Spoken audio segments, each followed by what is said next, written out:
આપણે શોખીન નથી ને એટલે આપણે બહુ બોરિંગ થઈ જાય છે. લોકો એમ જ કે તમે એકલા એકલા શું કરો? તો વાંચું. કેટલું બધું વાંચવાનું છે આ જગતમાં, કેટલું બધું જોવાનું છે આ જગતમાં, કેટલું બધું સાંભળવાનું છે. કાંઈ નહીં તો ખાલી બારી ખોલીને વરસાદના અવાજ પણ સાંભળો, પંખીઓના અવાજ પણ સાંભળો, એ પણ એક શોખ છે. રવિન્દ્રનાથ ટાગોર તો 65 વર્ષે ચિત્રકળા શીખેલા. આટલું બધું આવડી ગયું હતું, આટલું બધું દુનિયાને નોબેલ પ્રાઇઝ મળી ગયું હતું. પછી એને એમ થયું કે ભાઈ હું જે મારા મનમાં છે એના ચિત્રો કેમ ઉતારું જગતમાં, અને 65 વર્ષે ચિત્રકળા શીખ્યા.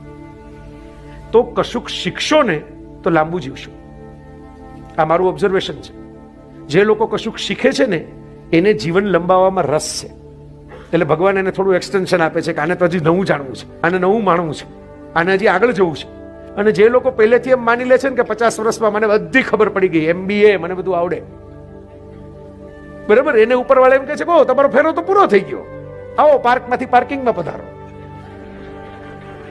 તો પાર્કમાં રહેવું હોય તો શોખ રાખતા જાજો થોડા.